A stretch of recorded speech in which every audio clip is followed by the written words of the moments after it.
In our previous lectures, we presented structural analysis as first-order analysis. That means we assumed the structure's deformations were small enough to ignore. In this lecture, we consider a different approach, one that accounts for those deformations and for the additional forces they create. This is called second-order analysis. Let me elaborate. First-order analysis, the kind we have been discussing so far, assumes that the applied loads do not move with the structure as it deforms.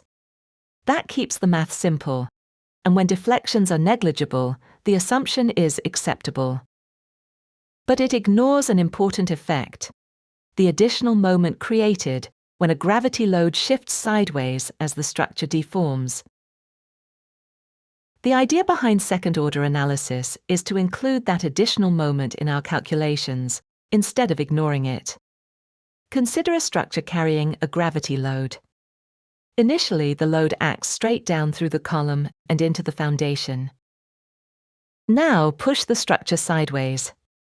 The frame leans, drifting laterally by delta.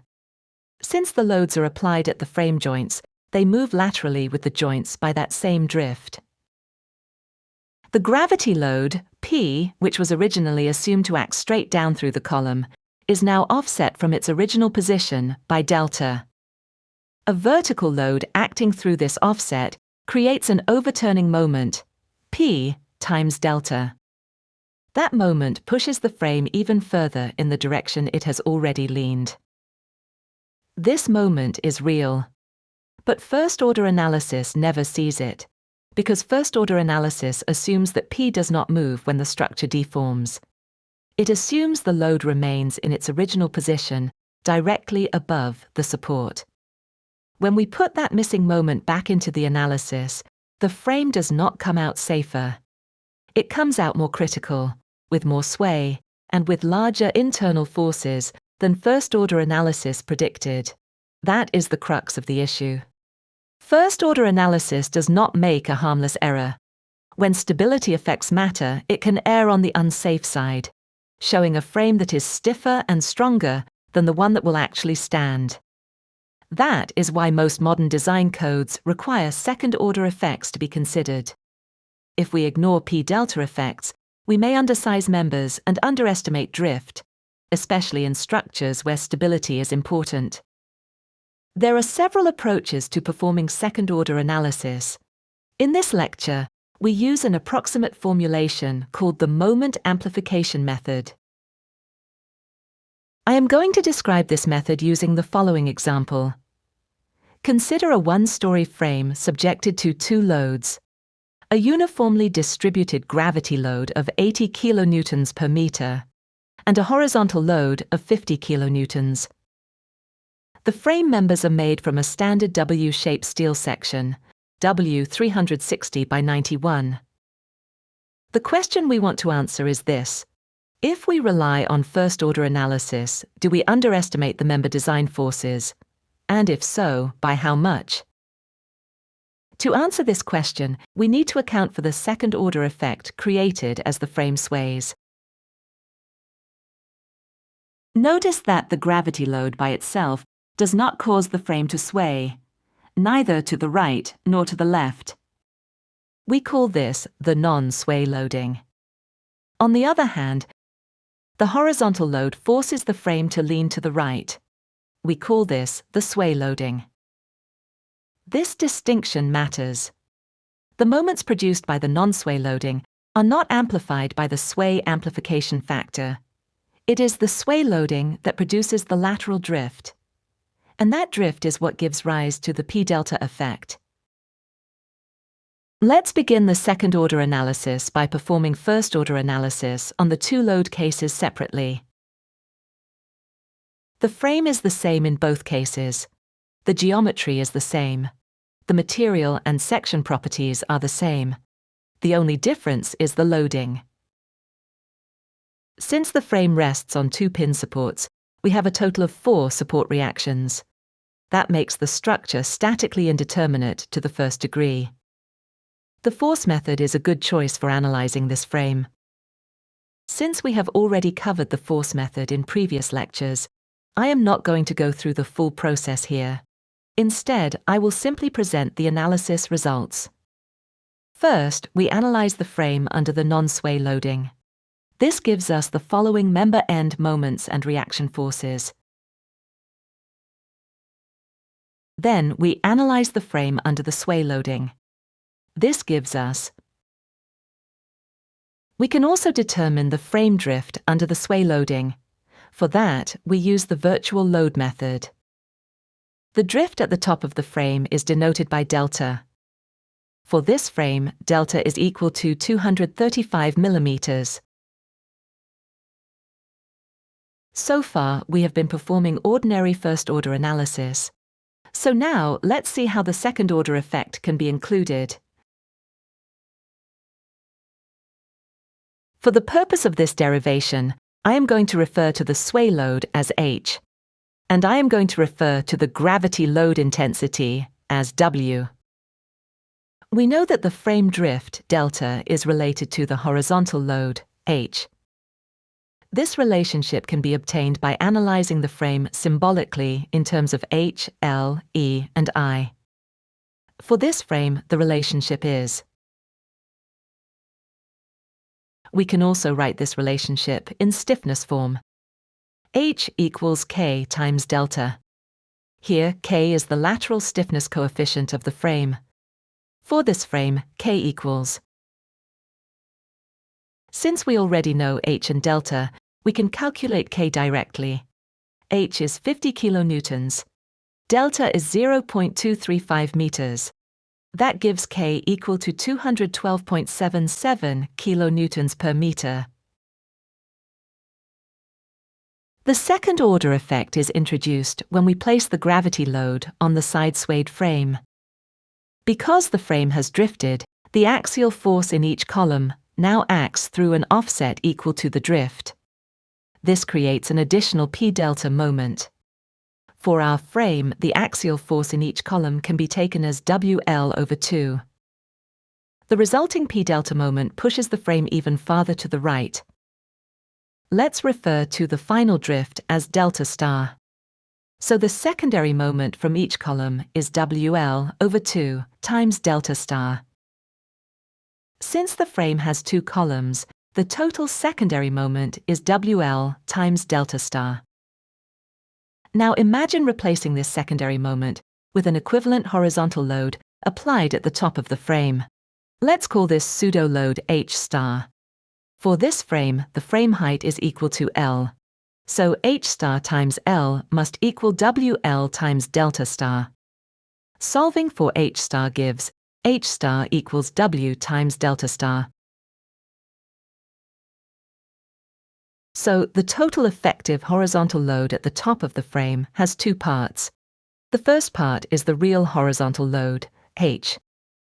The second part is the pseudo-horizontal load, H star. Let's denote their sum by H sub T. We can use the stiffness relationship to rewrite these horizontal forces in terms of K, delta, delta star, and W. The total horizontal load is K times delta star. H is K times delta, and H star is W times delta star. So we can write, or, rearranging this equation, we get. Now we solve for the ratio of delta star to delta. This ratio is our moment amplification factor. We denote it by B. In canonical form, B can be written as. Note that when we multiply B by delta, we get delta star. Similarly, if we multiply B by the sway moments from first-order analysis, we get the second-order moments. Since W is 80 kilonewtons per meter and K is 212.77 kilonewtons per meter, B comes out to be 1.6. This means we need to amplify the first-order sway moments by a factor of 1.6. That gives us the second-order moments for the frame under sway loading. Let's see how that works. For sway loading, these are the results from our first-order analysis.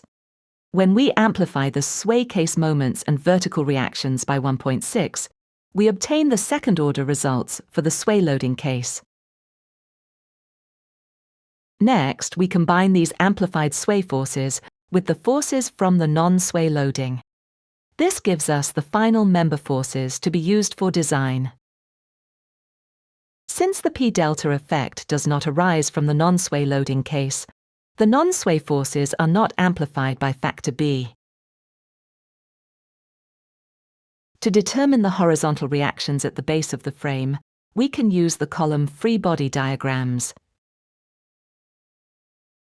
Here is the free body diagram of the left column. Because this is second-order analysis, we cannot draw the column as if it were still vertical. The top of the column has displaced laterally. That displacement must be included in the free body diagram. This is important because the axial force now has a moment arm. Summing moments about point B, we can write: solving this equation for A sub x gives.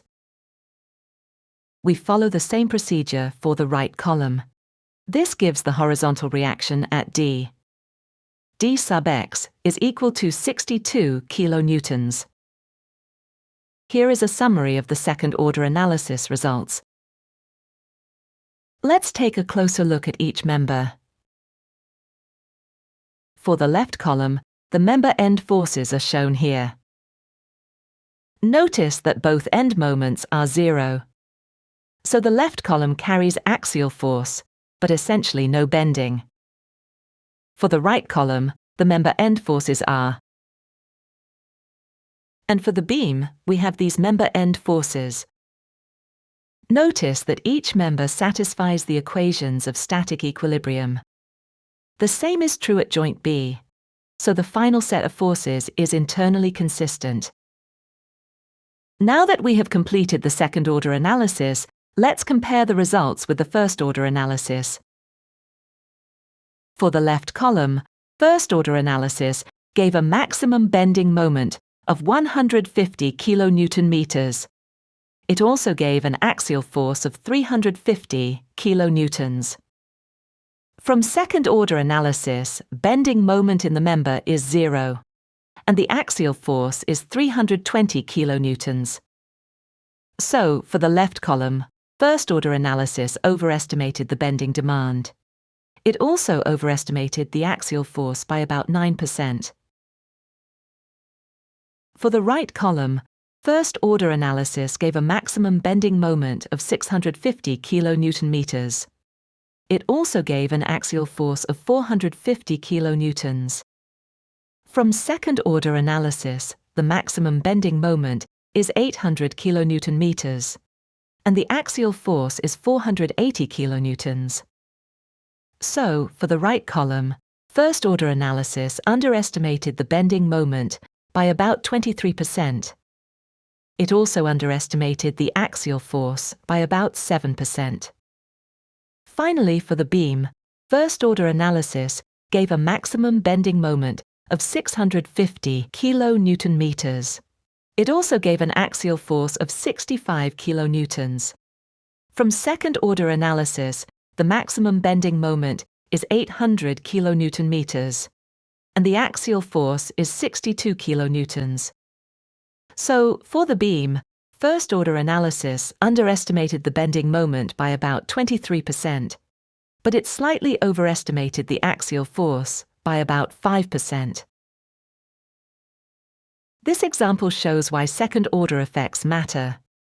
First-order analysis assumes that the geometry of the structure does not change. For many structures, that assumption is acceptable. But when a frame sways, the gravity loads move with the displaced shape. That movement creates additional moments. Those moments can increase drift. They can also change the distribution of forces in the members. In this example, first-order analysis did not simply give smaller values everywhere. It overestimated the demand in some places and underestimated it in others. But most importantly, it underestimated the critical design forces in the right column and in the beam. That is the danger. First-order analysis can make a frame appear stiffer and less critical than it really is. Second-order analysis gives us a more realistic picture. It accounts for the interaction between gravity load, lateral drift, and member forces. That is why most modern design codes require second-order effects to be considered. As engineers, we need to recognize when these effects are significant, and we need to include them in the analysis before using the results for member design.